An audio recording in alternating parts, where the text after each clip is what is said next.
Hey, Taco here. It looks like I am not going to be able to fly today, but if all this snow melts just enough for me to get to the airport, I'm looking forward to Friday.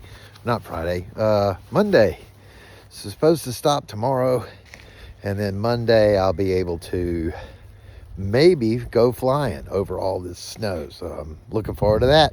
Remember, rule one, don't go splat in the snow because it's wet and it's cold.